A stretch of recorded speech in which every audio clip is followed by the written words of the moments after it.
We're going to go into this word. We're going to be blessed by the ministry of the word on this morning. So come on, stand to your feet. Thank you, Lord. Stand to your feet this morning and prepare your hearts to receive the bread of life on this Resurrection Sunday. And come on, let's pray and clap our hands and give God praise for our very own Sarah. Hallelujah! Hallelujah! Hallelujah! We praise the Lord Jesus. Glory, glory, glory. Hallelujah. Hallelujah. Thank you, Jesus. Hallelujah. Hallelujah. Yes. Let's pray. Yes. Father God, we just thank you on this morning, God. We're grateful that you've allowed us to come into your house and to come into your presence one more time, God. We're grateful to be before you, God. We don't take it for granted to be here, to be in the land of the living, God. We don't take it for granted, God, that you allowed us to come together one more time, God. We thank you that the word will go forth on today, God. We thank you that the word, God, would go forth and it won't return to you void, God. We thank you for this word reaching the masses, God. We thank you for the word of your voice, God, reaching the masses on today, God, as they are looking, God, as they're streaming online, God. We thank you that the word will go forth, God, and it will prosper and it will flow through them, because you said that your word is life, God, and it is spirit, God. So we thank you that it takes on life, God, within them, God, and that it produces within them, God. In the name of Jesus, God, we thank you for the word compelling this morning, God. We thank you for the word saving this morning, God, right where they are, God. We thank you, Lord. In Jesus' name, amen. Amen. Good morning, everyone. Good morning. Thank you all for being here. I want to give honor to our pastors for this opportunity, and I'm really grateful for that. And I thank you for all of you all in your respective places.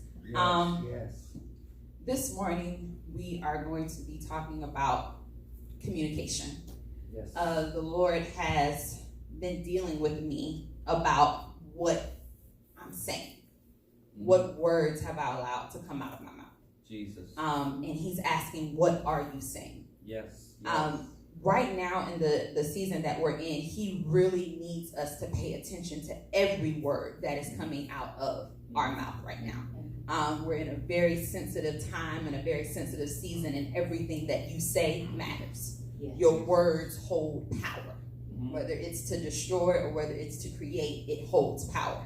And so he really wants us to be sober and attentive to what we're saying. Our words are like invisible seeds that take root, but they manifest in the natural.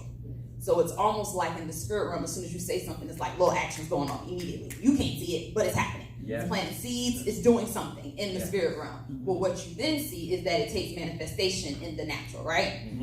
So a lot of things that we see or don't see is because what we're saying or haven't said. That's why it's so important for you to speak those things that be not as though they were, right? Because your words really have power. In James 1:19, he says, "Wherefore, my beloved brethren, let every man be swift to hear, slow to speak, slow to wrath." We are speaking too fast, but not hearing enough. Amen. We're speaking way too fast. We're just going with immediately what we see, but we not listening for the voice of the Lord before we speak. We not listening what the Lord has to say. We just talking out the side of your neck. You ever heard people say that? You talking out the side of your neck. You just talking. You just talking with no aim, with no purpose. You just talking with, I'm just going with my feelings. And we're leaning too much on our humanity. So we're saying, but God, I have emotions, I have feelings, and I just got to get this out. And it's causing more damage than it's helping, because you're not speaking the right things over your life right now. Jesus. And so what's manifesting in our lives is a lot of stuff that we've spoken on ourselves. Jesus. Because we're not speaking the word of God. We're speaking how we feel. We're going with our emotions. We're just speaking what the word is saying, what the world is saying. We're just speaking what the man tells us. We're just speaking it. But we're not thinking about it. We're just like, it's okay. And once it's done, we don't even try to go in the spirit realm and undo what we just spoke of our own lives. Jesus. I didn't even know what a word curse was until I got here. I was like, is that such a thing?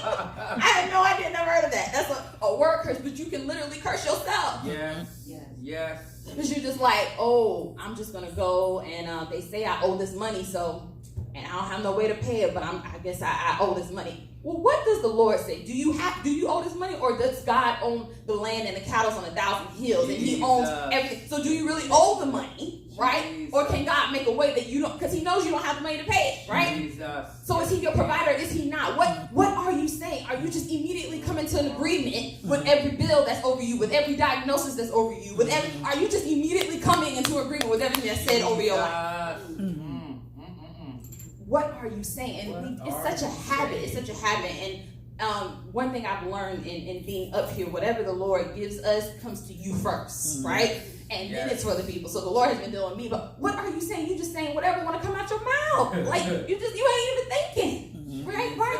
We're just it's unconscious. Good so word. it's been something that I've had to really focus on to be able to break. It's a process because you're so used to not thinking before you speak. Yes. That's true. My goodness. That's true. And so the Lord wants you to think before you Before speak. you speak. Listen to what the words that are going to come out in every conversation. Even when your people calling you and they just want to talk and shoot the breeze. Right now, you can't afford to shoot the breeze. Come on. You have to be very careful with what you're allowing to come into you, and you have to be even more careful what you're allowing to come out of your mouth. Jesus. My. So my text is coming from Corinthians 15:33. Be not deceived. Evil communication corrupts good manners. We've been corrupted. Oh my goodness. We've been corrupted. We've been corrupted, and we didn't even know. And corruption is slow. This corruption has been slow. It's like a slow decay. But we've been so corrupted right now, because that's why the church don't have no power, because we've been corrupted. That's why we ain't seeing miracle signs and wonders, because we've been corrupted. That's why we're not moving in authority that we're supposed to, because we've been corrupted. And it's been like a slow decay, a very slow decay, because we've been corrupted, because we've been too much in this world and of this world. We've been corrupted. Oh my goodness. And so the Lord is trying to reveal the corruption that's going on in the church. We always talk about the corruption that's going on in the government and the corruption that's going on in the politics. No, corruption is going on in the church. And I'm not even talking about the physical building. I'm talking about in your heart. Your heart has been corrupted. Yeah, that's what he had. It's your heart's being corrupted slowly, a slow decay. And so he showed me how we got here.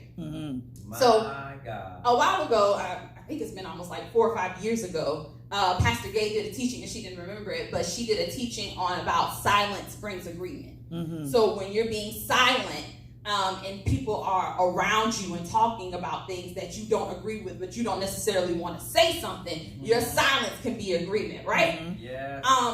Being silent in the presence of evil communication slowly brings corruption. My God. Being silent. And so what's happening is the words that people are saying, whether it's you're taking it from the news, whether it's you're taking it from social media, whether it's you're taking it from your family, what's happening is those words are planting seeds. Words are active. Words are an active weapon. So the moment you say something, it is planting a seed. You may not feel it. You may not know it. It may come years down the line. But it has planted a seed within you. That's why you have to be careful what you're allowing to come in your ear gate and your eye gate, because it is planting seeds. Okay? So, corruption, he really dealt with me about that. So the Webster definition of being corrupt, or the word corrupt, it means to change or debase. Debase means reduce in quality or value. So change or debase by making errors or unintentional alterations. What I really want to hone in on is unintentional alterations. You have unintentionally allowed your spirit man to be altered. Wow. Ooh, God. Unintentionally. We don't go into stuff be intentional way. We want to change, and if we want to take on the things of the world, that's never our intention. We just go in, we try to be peaceful, and we try to show love, and we try to show the good things of Christ, because we think that's what's going to draw. But in doing that, you've allowed yourself to be corrupted. Because we don't want to get in the fight anymore. I told my mom was talking about that, and I was just like, why do I have to go and witness people? I don't want to fight with the word. I'm not doing that. And it's not about fighting, but we've used that as an excuse as to not get in the fight at all. Wow. We're not supposed to beat people head over the word, but at the same time, you ain't supposed to be silent.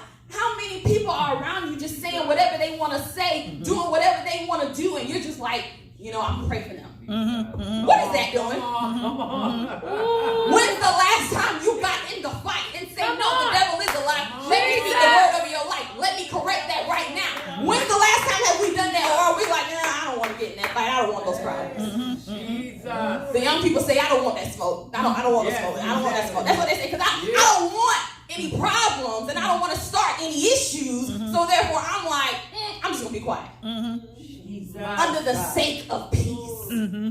Yeah, the Lord really dealt me about that. You're so busy trying to have peace that you allow your spirit man to be corrupted because you don't want to deal with the enemy. Jesus. But you want to live in peace. Okay. All right. Yeah, he calling us out on this morning. So unintentional alterations. And so the Lord allowed me to go through an experience recently, and how he showed me how things were allowing me to be corrupt. Okay. And so what happened is, at my job, we have a meeting every morning. And so there are a group of my peers have decided to change this meeting into like a complaint grievances type meeting. So we'll talk about what we're supposed to talk about, and then all of a sudden they just be complaining about everything that's going on, griping and complaining, right? And at first I was like, yeah, that's true, because it would be like valid complaints, right? But then it started to just be all the time, every day, Monday through Friday, faithfully at 9 o'clock. This was this griping, complaining meeting, and it started taking, like, manifesting life of its own, where people were just angry and stuff like that. So at first, nothing changed with me. I was like, y'all crazy. I'm gonna have a good day regardless, and I'm just letting it go. But I didn't correct it. So then, because I'm in a corporate America and I don't want to offend nobody, right? See, I'm not by myself. I know people when we're in corporate America, we don't want to do that. We're like, we know how they're funny about religion, so as long as they don't come from me personally, I'm not going to say anything. Because they didn't come from me personally, right? They're just having their own opinion. There's nothing wrong with people having their opinion. This is how I'm quantifying it in my head, right? So then they keep complaining, and now, instead of me being quiet, I'm joining in. Yep. Now I got to complain. Now I got something I need to get off my chest. Even though it's valid.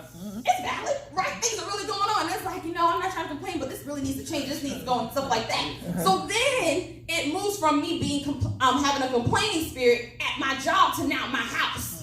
Oh, come on. Now I'm mad about everything. I'm like a negative Nancy. That's what I call it. Everything gets on my nerves. I am irritable. Like, you're breathing wrong right now. Leave me alone. But it took time. I mean, this has been happening for like 6 or 7 months, but it didn't manifest until like the last 2 months. But because I was sitting there, and this is what one time I tried. So when the Lord brought it to my attention, I said, okay, I'm going to go in there, I'm going to change it. And I said, you know what, y'all? We're just going to have a good day. Let me tell you something. This generation is all on this positive affirmations and positive vibes. So I tried to go in with a positive word. And y'all, we just going to have a good day. Do you know what changed? Nothing. Because the spirit is not commanded by positive words or positive authorities. It's not subject to positive words. It is subject to the word of God. So while we're sitting up there trying to use positive words, like, I'm just going to go and be positive. I'm just going to have a positive personality. It's a spirit, so you have to deal with the spirit on a spirit level. Preach up in here, girl. So you can't sit up here and say, I'm just going to say something positive, or I'm just not going to be a part of that. I'm just going to let them have them. No, you have to take authority over it. Because what's happening is the spirit has manifest, right? And now it's trying to operate in you, and now it's manifesting you. So now you got to take authority over the spirit in you and in the atmosphere. Come on up in here. Yeah, I let it corrupt. So now it's spreading over into my life. It's spreading over into everything, and I'm waking up, and this ain't even me, but I'm just upset. I'm just really upset. And I'm like, how did I get here? And the Lord said, how did you not get here? How much of that did you think you were going to be able to take in your spirit and then not manifest it in your own life? My God. So corruption brings upon conformity. Jesus. You now begin to conform to the things of your environment. You begin to take on the things of your environment. You begin to go back to being shapen in iniquity. You begin to go back to the things you were born in. Because you're corrupted. My God.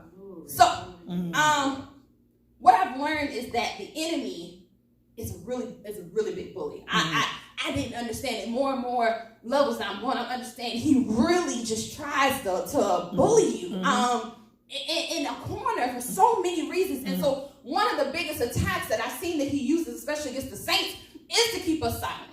Yes. And if it's not to keep us silent, it's to have control over your mouth, right? So if it's to keep you silent or to control the words that you say. So the Lord was really explaining to me, because we know that life and death is in the tongue, and those who love it will eat of its fruits, right?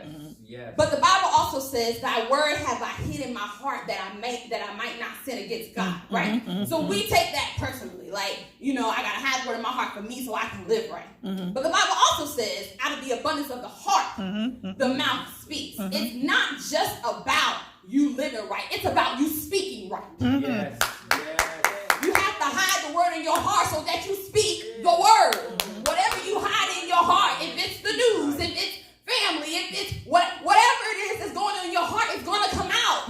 So he's trying to help you on what to speak. That's why he says put a watch over your mouth. You have got to watch what's going in your heart so that your mouth speaks the right thing. That's good right there. Because your mouth don't tell on you. Your mouth tells you where your heart is. Come on. The things that you speak tell you where your heart is. We want to believe that we have faith, but if you're not speaking faith, then your heart does not have faith. Jesus. It's tied together. Yes, it is.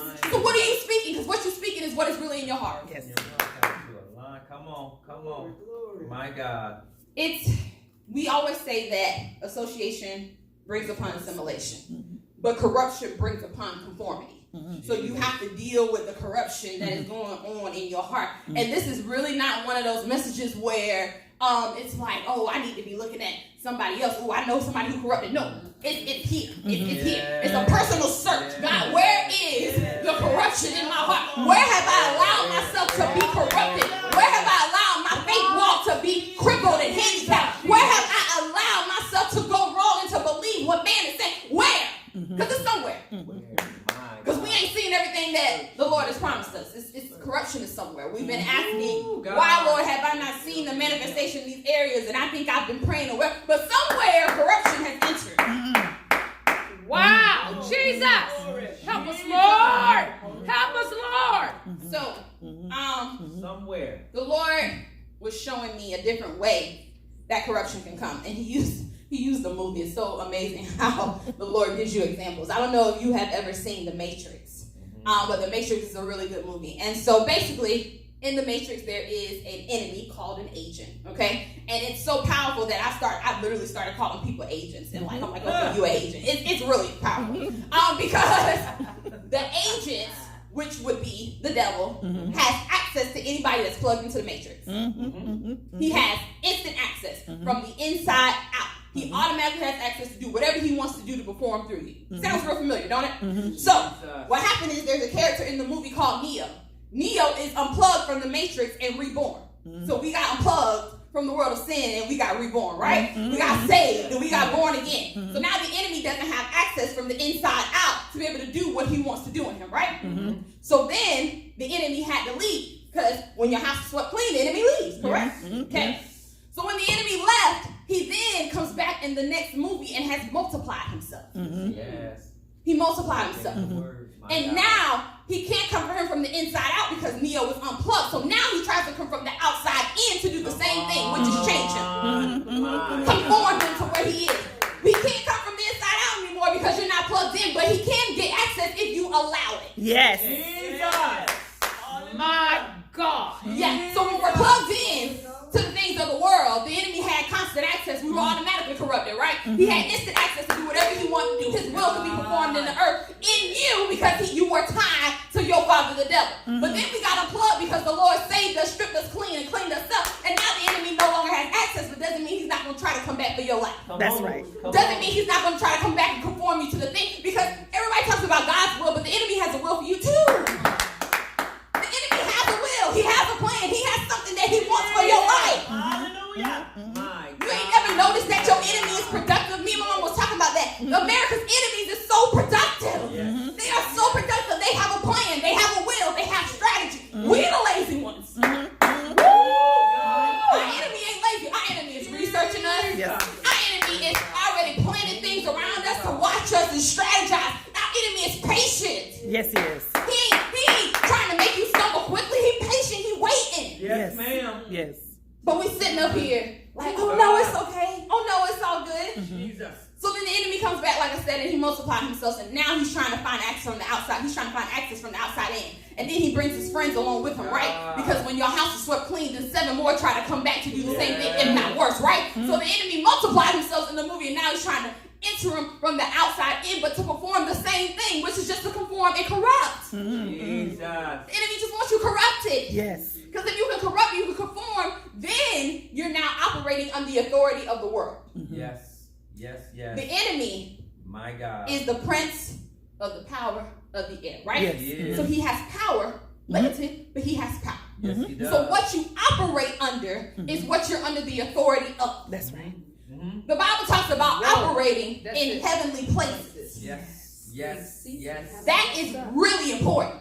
Jesus. Because if you operate under the rules of the earth, then you're under the domain and the authority of the earth, which is the devil. Come on here. Come on. Come on. Come on. You're operating, Come on. and that's why the enemy has such access to the saints, because we are operating in the wrong realm. That's right. You're operating in the things of the world. You have conformed to the things of the world. So now you are of this world. You plug back in. Jesus.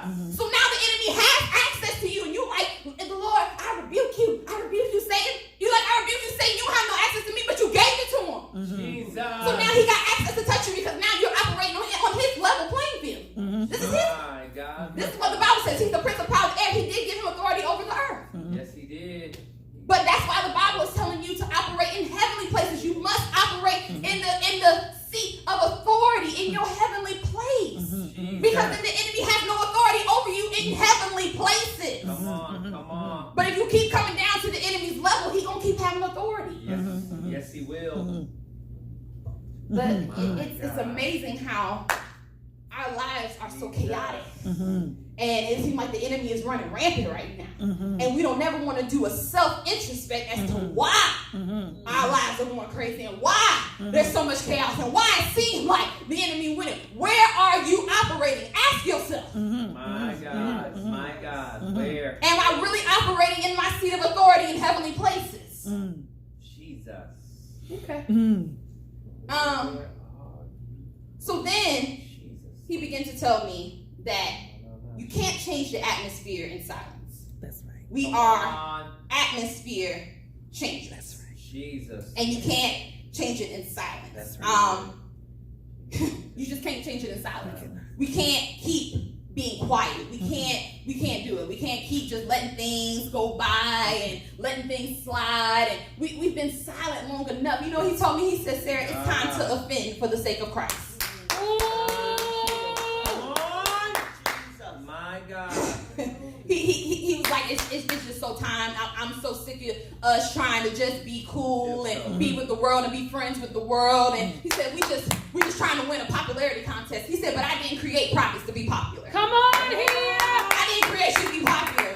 He said, prophets didn't always come in peace. They come to disrupt the flow. Come on.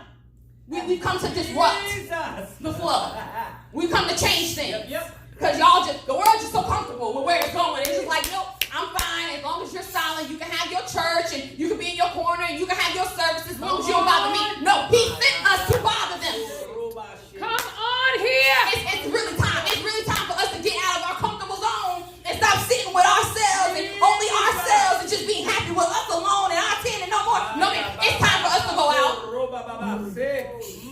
and literally disrupt the flow. And then you say, well, I'm not a prophet. Well, neither was Stephen. And he was stoned to death for the sake of the gospel. It is not just about prophets. It is about the disciples of Christ. Yes. What are you here for if you're not here to cause change? It's time. Yes. He was like, stop trying to hide. You're hiding under the sake of peace. And in that, in your hiding, you're conforming to the things of the world.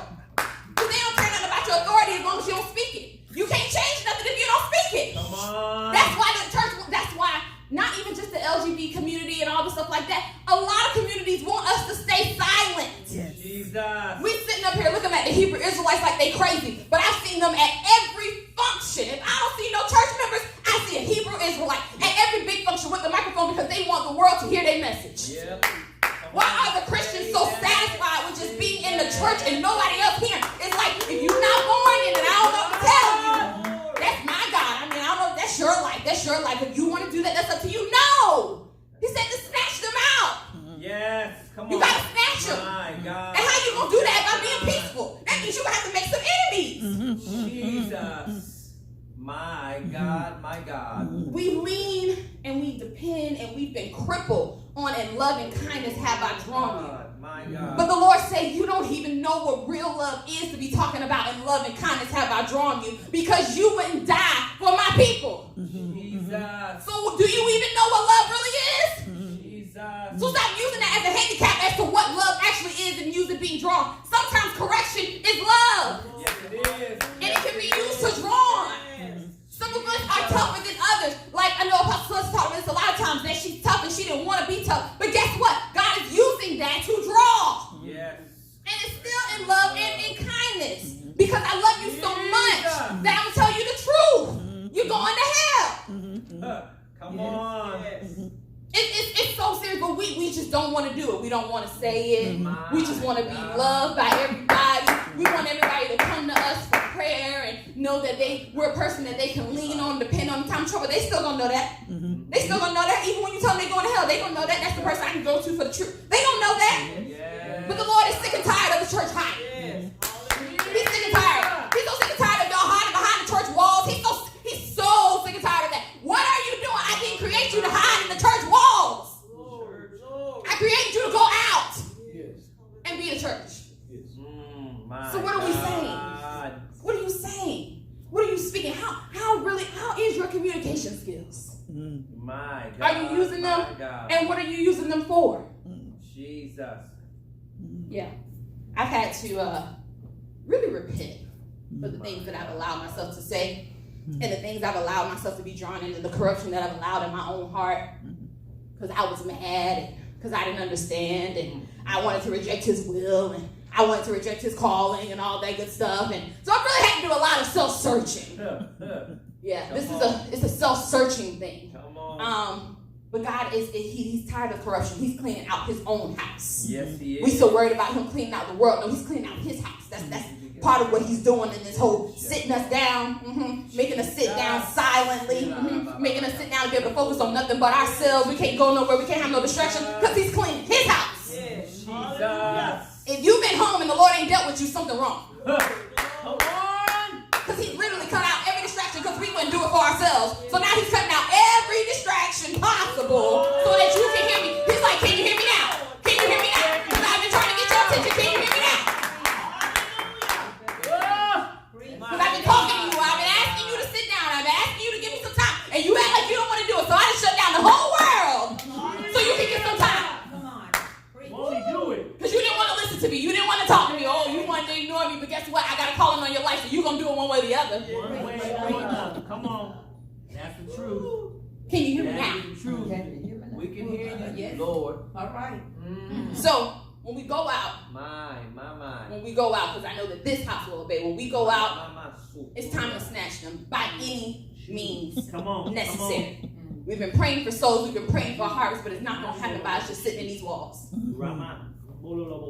We got to go out and we got to snatch the souls. And if it takes you getting on their last nerve, then that's what you got to do. Because I love you enough. And it's amazing. We'll do it in the natural. Parents don't mind working on a child's nerve in the natural. I'm going to keep telling you, as much as it irritates me to repeat myself, I'm going to keep repeating myself until you clean your room. Yep. I'm going to keep repeating myself until you wash those dishes. It irritates me to no end, right? Parents, you're getting ready to swing, but you still repeat yourself. So why is it that you leave people to their own devices in the spirit? Oh, God. You be like, you know what? I'm just going to let you have it. I'm just going to let you be that way. That's just the way that you are, and I prayed for you. No! It's not how it works. It's not how it works. It takes action now.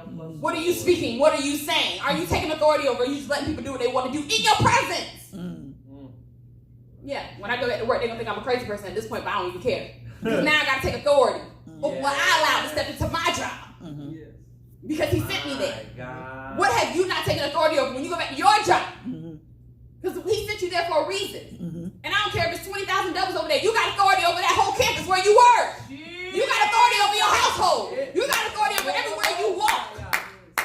Everywhere the sole of your feet shall tread. You got authority over it. What are you doing though? But we're doing it in silence. We don't want to say nothing. We don't want to look crazy for Christ. Oh no. But you got prophets in the Bible that's laying on the side naked and they don't care. But we worried. We worried. He ain't asking you to lay outside there naked or whatever he asked you to do. He just said open up your mouth and say something. Jesus. Glory. Open your mouth. He's tired. He's so tired. We've been silent for long enough. God, my God. Y'all come on the stand because I'm done. I ain't fucking. Jesus. My God, my God.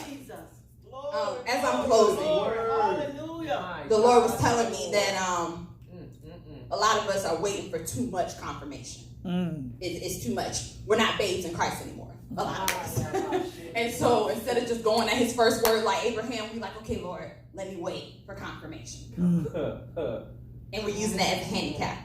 He said, I done told you to call them, you won't do it. I done told you to post this, you won't do it. He said, I done told you to say this, you won't do it. He said, you're looking for confirmation. He said, so this is your confirmation. Jesus. Go ye therefore and teach all nations, baptizing them in the name of the Father and the Son and of the Holy Ghost. This is your confirmation. Go ye therefore and teach all nations, baptizing them in the name of the Father and the Son and the Holy Ghost. We're going to say it one more time. This is your confirmation. Go ye therefore and teach all nations, baptizing them in the name of the Father and of the Son and of the Holy Ghost. My God, my God. No matter where you fall into the spirit, in the spirit realm, no matter what your gifting is, you have an assignment to go and speak. You have an assignment to go and say something. You have an assignment to go and spread the word. It is your assignment. In Jesus' name. My God. Amen. Amen. Amen.